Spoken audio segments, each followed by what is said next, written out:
जय हिंद। मैं धीर सिंह आप लोगों का स्वागत करता हूं आपके अपने educational YouTube channel SDS GS research centre में। आज हमारा ऊष्मा से संबंधित जो भी हम लोग क्वेश्चन कर रहे हैं उसका तीसरा पार्ट है। अगर आप मेरे पहले पार्ट को नहीं देखे हैं और दूसरे पार्ट को नहीं देखे हैं तो उसको जाकर पहले देख लें।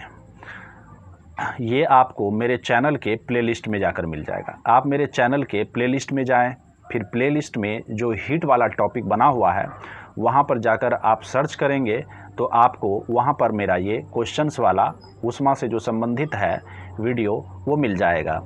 तो आज हम लोग स्टार्ट करते हैं ये तीसरा पार्ट ऊष्मा से संबंधित जो क्वेश्चंस हम लोग देख रहे थे। तो आज का जो फर्स्ट क्वेश्चन है वो देखिए क्या कह रहा है कि निम्नलिखित में से सर्वोत्तम ऊष्मा का सुचालक कौन है। तो इसमें 4 ऑप्शन दिया हुआ है। एक है अल्कोहल, दूसरा है पारद, तीसरा है ईथर और चौथा है पानी।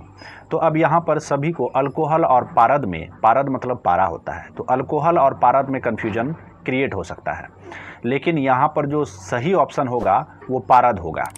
अब देखिए होता क्या है, अल्कोहल है और पारद है। अगर अल्कोहल को आप उतना जितना ऊष्मा आप अल्कोहल को दे रहे हैं उतना ही ऊष्मा पारद को दे रहे हैं तो दोनों सेम तरीके से प्रसारित होगा। लेकिन जब ऊष्मा को ट्रांसमिट करने का यानी कि ऊष्मा को प्रसारित करने का बात होगा, क्या तो ऊष्मा का संचार करने का बात होगा, ऊष्मा का ट्रांसमिशन का बात होगा, तो वो ऊष्मा का जो ट्रांसमिशन यानी कि संचार जो करेगा तो कौन ज़्यादा तेज़ी से करेगा। तो सिंपल सी बात है, जो धातु होगा, तो धातु यहाँ पर पारा है यानी कि पारद। तो इसलिए हमारा जो करेक्ट ऑप्शन क्या होगा वो पारद होगा यानी कि बी नंबर। अब नेक्स्ट क्वेश्चन की तरफ चलते हैं कि इलेक्ट्रॉन सूक्ष्मदर्शी के माध्यम से क्या देखा जाता है। तो इलेक्ट्रॉन सूक्ष्मदर्शी के माध्यम से यहाँ पर 4 ऑप्शन दिया हुआ है। तो इसमें जो होगा ये हमारा इसमें बी नंबर वाला जो आंसर है वो करेक्ट होगा। जीवाणुओं तथा विषाणुओं की संरचना देखने के लिए इसका इस्तेमाल किया जाता है। अब चलते हैं नेक्स्ट क्वेश्चन की तरफ। ऊनी कपड़े शरीर को गर्म रखते हैं, क्यों? इसमें 4 ऑप्शन दिया हुआ है। तो इन 4 ऑप्शन में जो हमारा बी वाला आंसर होगा वो करेक्ट होगा, यानी कि ऊन बाह्य पदार्थ से विकिरण ऊष्मा का अवशोषण कर लेती है। नहीं, गलत है, बल्कि यहाँ पर हमारा बी नंबर वाला ऑप्शन होगा कि ऊन कुचालक होता है। किसका? तो ऊष्मा का। अब देखिए जो ऊनी कपड़ा होता है उसमें छोटा छोटा छेद होता है, उस छोटा छोटा छेद में आकर हवा फंस जाता है, जिस कारण से हमारे जो शरीर के अंदर का जो गर्मी है ना ही वो बाहर आ पाता है, ना बाहर का जो ठंडा वाला वायु है वो हमारे शरीर के अंदर जा पाता है। इस कारण से हमारा शरीर गर्म रहता है। अब नेक्स्ट क्वेश्चन की तरफ बढ़ते हैं। कहता है कि कुहासा निम्नलिखित में से किसके द्वारा बनता है। तो यहाँ पर 4 ऑप्शन दिया हुआ है। आप इन चारों ऑप्शंस को पढ़ें, फिर आप इसको मन ही मन आंसर देखें, फिर उसके बाद मेरा आंसर सुनें। तो इसमें जो हमारा ऑप्शन नंबर सी होगा वो करेक्ट होगा। निम्न तापमान पर जल वाष्प में बन जाती है, मतलब जल वाष्प बन जाती है। शीतकाल में कपड़े हमें गर्म रखते हैं क्योंकि क्या कारण है। तो इसमें भी 4 ऑप्शन दिया हुआ है। डी नंबर में जो हमारा ऑप्शन होगा वो करेक्ट होगा, शरीर की ऊष्मा को बाहर जाने से रोकता है। अब नेक्स्ट क्वेश्चन की तरफ चलते हैं। कहता है कि रेफ्रिजरेटर में शीतलन किस प्रकार होता है। तो इसमें भी 4 ऑप्शन दिया हुआ है। तो हमारा जो सी नंबर वाला ऑप्शन होगा वो करेक्ट होगा, यानी कि वाष्पशील द्रव के वाष्पन द्वारा। अब नेक्स्ट क्वेश्चन की तरफ चलते हैं। किसी कमरे के एक कोने में सेंट की खुली शीशी रख देने से उसकी खुशबू कमरे के सभी भागों में फैल जाती है, ऐसा किस कारण से होता है। तो ऐसा जो होता है इसमें हमारा यहाँ पर 4 रीजन दिया हुआ है। वाष्पीकरण, वाष्पन, विसरण एंड डी में है ऊर्ध्वपातन। तो ये जो होता है विसरण द्वारा, और विसरण को अच्छे तरीके से मैंने अपने थ्योरी वाले पार्ट में क्लियर किया है, इसलिए मैं आपको बार बार कहता हूँ कि आप जाकर मेरा थ्योरी वाला पार्ट को नहीं देखें तो वहाँ पर ज़रूर जाकर देख लें। हमारे प्लेलिस्ट में जाएं, प्लेलिस्ट में जाने के बाद हीट वाला जो टॉपिक होगा वहाँ पर आपको सभी मेरा हीट का थ्योरी वाला जो पार्ट है वो मिल जाएगा। देखिए हम लोग यहाँ पर जो क्वेश्चंस कर रहे हैं, जब आप यहाँ पर क्वेश्चंस को पढ़ें तो उस समय वीडियो को पॉज कर दें और पॉज करने के बाद खुद से उस क्वेश्चंस को पढ़ें। पढ़ने के बाद चारों ऑप्शंस पे विचार करें। विचार करने के बाद आप मन ही मन सोचें कि इसमें से कौन सा ऑप्शन होगा। फिर आप मिलाएं कि क्या हम जो यहाँ पर आंसर बोल रहे हैं क्या आपने वो सही सोचा है। अगर आप ऐसा कर पाते हैं तो आपके लिए बेहतर होगा। नेक्स्ट क्वेश्चन की तरफ चलते हैं। मेघाच्छन्न रात की अपेक्षा, मतलब मेघाच्छन्न का मतलब होता है ऐसा रात जिसमें कि मेघ होता है, मतलब बादल वाला रात। तो मेघाच्छन्न रात की अपेक्षा निर्मल रात अधिक ठंडी होती है। इसका कारण क्या है? तो इसमें जो 4 ऑप्शन दिया हुआ है, इसका जो सी नंबर वाला ऑप्शन होगा वो सही होगा, मतलब विकिरण। अब नेक्स्ट क्वेश्चन की तरफ चलते हैं। बिजली का सुचालक कौन है?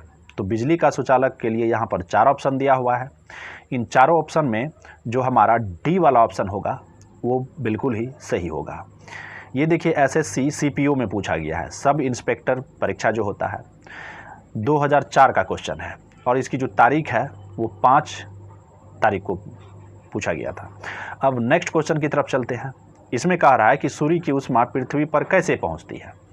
अब सूर्य से जो ऊष्मा चलती है तो हम लोग तो इस बात को पहले ही पढ़ चुके हैं वीडियो में कि विकिरण द्वारा पहुंचती है। अब थोड़ा सा विकिरण के बारे में जान लेते हैं कि विकिरण को चलने के लिए किसी भी माध्यम की आवश्यकता यानी कि मीडियम की आवश्यकता नहीं होती है, ये निर्वात में चलती है।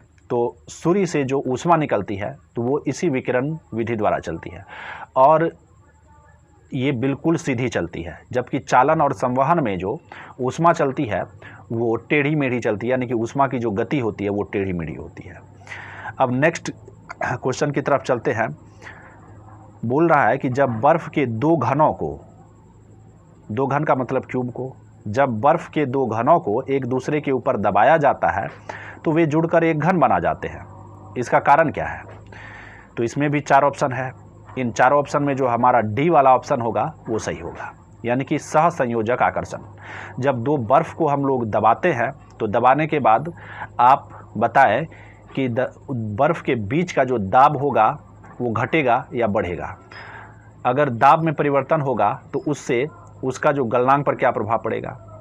इन सारे क्वेश्चंस का जवाब हमने अपने पहले वाले वीडियो में बता दिया है, तो वहाँ पर अगर आप जाके इस वीडियो को देखेंगे तो आपका ये वाला जो टॉपिक है बिल्कुल क्रिस्टल एंड क्लियर हो जाएगा। नेक्स्ट क्वेश्चन की तरफ चलते हैं। डायनेमो किस प्रकार की ऊर्जा का रूपांतरण करने का साधन है? इसमें भी 4 ऑप्शन दिया हुआ है। तो 4 ऑप्शन में से जो हमारा बी वाला ऑप्शन है वो सही होगा, यानी कि यांत्रिक ऊर्जा को विद्युत ऊर्जा में बदलने का काम करता है ये डायनेमो। अब नेक्स्ट क्वेश्चन की तरफ चलते हैं। ये बहुत ही इंपॉर्टेंट क्वेश्चन है और लॉजिक वाला क्वेश्चन है। इस क्वेश्चन को आप मेरी तरफ से मतलब मेरी राय माने कि आप इस क्वेश्चन में तो वीडियो को ज़रूर पॉज करें और कुछ देर सोचें, फिर आप हमारा जो आंसर है उसको देखें। ठीक है, तो आइए चलते हैं। ऐसा क्यों लगता है कि खुले में बड़ी आग को तेज पवन भड़का रही है? क्या ऐसा क्यों लगता है कि खुले आग में जो आग है उसको तेज पवन भड़का रही है? तो इसमें भी 4 ऑप्शन दिया हुआ है। 4 ऑप्शन में जो हमारा सी वाला ऑप्शन होगा वो बिल्कुल सही होगा। तो क्या है कि आसपास की गर्म वायु ऊपर उठती है और ठंडी वायु प्रवेश करके आग को भड़काने जैसा प्रभाव डालती है। मैंने इस क्वेश्चंस को, मेरा जो ये क्वेश्चन है, इस क्वेश्चन को मैंने फेसबुक पर, इंस्टा पर और हमारे व्हाट्सएप के स्टेटस में भी लगाया था। तो कुछ लड़कों ने इसका सही जवाब भी दिया था, क्योंकि उन्होंने मेरा जो वीडियो है थ्योरी वाला पार्ट ऊष्मा का उसको देखा था, तो वहाँ से उन्होंने उस कॉन्सेप्ट को अच्छे तरीके से समझा और इसका आंसर दे पाया था। तो देखिए, आग जब लगा रहता है, मतलब आग जब जलते रहता है तो उसके अगल बगल का जो वायु रहता है वो गर्म हो जाता है, और हम लोग जानते हैं कि गर्म वायु ऊपर की तरफ चलती है, तो ऊपर उठती है। अब वहाँ का जगह खाली हो गया तो जो ठंडा वाला हवा होता है बहुत तेज़ी से दौड़कर उस जगह को भरने के लिए आता है और आग को ठोकर मारता है, तो इसलिए ऐसा लगता है कि आग भड़क रहा है। अब नेक्स्ट क्वेश्चन की तरफ चलते हैं। सूर्य द्वारा उत्सर्जित ऊर्जा का कारण है? तो नाभिक संलयन। इसमें 4 ऑप्शन है। 4 ऑप्शन में जो हमारा सी नंबर वाला होगा वो बिल्कुल सही होगा, जो कि नाभिक संलयन है। सूर्य का ताप पृथ्वी तक किस प्रक्रिया द्वारा पहुंचता है? ये भी सेम क्वेश्चन हो गया, विकिरण विधि द्वारा। ऑप्शन नंबर सी सही होगा। निम्नलिखित में से अधिक जलन किससे पैदा होती है? 4 ऑप्शन है। उबलता हुआ पानी, गर्म पानी, भाप या पिघलती हुई प्लावी बर्फ। तो सी नंबर वाला जो हमारा ऑप्शन होगा वो बिल्कुल सही होगा, क्योंकि भाप में गुप्त ऊष्मा ज़्यादा होती है। अब नेक्स्ट क्वेश्चन की तरफ चलते हैं कि वायुमंडल में प्रायः गर्मी कहाँ से आती है। तो सूर्यताप, बी में है चालन, सी में है विकिरण और डी में है संवहन। तो यहाँ पर भी हमारा जो ऑप्शन होगा सी होगा, विकिरण होगा। देख रहे हैं किस तरीके से क्वेश्चंस को घुमा फिरा के पूछा जा रहा है। अगर आपका टॉपिक क्लियर होगा तो आप को क्वेश्चन किसी भी तरीके से पूछा जाए आप उसका जवाब दे ही देंगे। अब नेक्स्ट क्वेश्चन की तरफ चलते हैं। तड़ित चालक बनाने के लिए प्रयुक्त धातु। अब यहाँ पर क्वेश्चन उठता है कि ये तड़ित चालक क्या होता है। जैसे देखिए, हम लोग जब घर बनाते हैं तो मकान के ऊपर पर कॉपर का या बोल लीजिए तो धातु का एक छड़ लगा दिया जाता है। मकान के ऊपर पे धातु का एक छड़ लगा दिया जाता है। फिर उस छड़ से एक तार को खींचकर नीचे ज़मीन में डाल दिया जाता है। जैसे सपोज करिए कि ये बिल्डिंग है, ठीक। इस बिल्डिंग के ऊपर पे हम यहाँ पर क्या करते हैं, एक छड़ लगा देते हैं ताकि जब बिजली चमके तो वो उस बिल्डिंग पे नहीं जाए बल्कि उस छड़ पे जाए, और उस छड़ से जो होता हुआ वायर गया है नीचे अर्थ में, तो उस वायर से होते हुए कहाँ पर चले जाए, तो उस अर्थ में चले जाए और हमारा मकान पर किसी भी तरह का प्रभाव ना पड़े। तो यही जो हम यहाँ पर लगाए हैं वो तड़ित चालक है। तो तड़ित चालक बनाने के लिए किसका प्रयोग किया जाता है। 4 ऑप्शन है। 4 ऑप्शन में जो हमारा ऑप्शन नंबर सी होगा वही सही होगा। अति चालक वे तत्व हैं, इसके लिए भी 4 ऑप्शन है। तो हमारा जो बी नंबर वाला ऑप्शन होगा, जिनका प्रतिरोध बहुत न्यून तापमान पर लगभग शून्य हो जाता है। बहुत ही कम तापमान पर जिसका प्रतिरोध शून्य होता है वही अतिचालक तत्व होता है। तो आज के वीडियो के लिए बस इतना ही।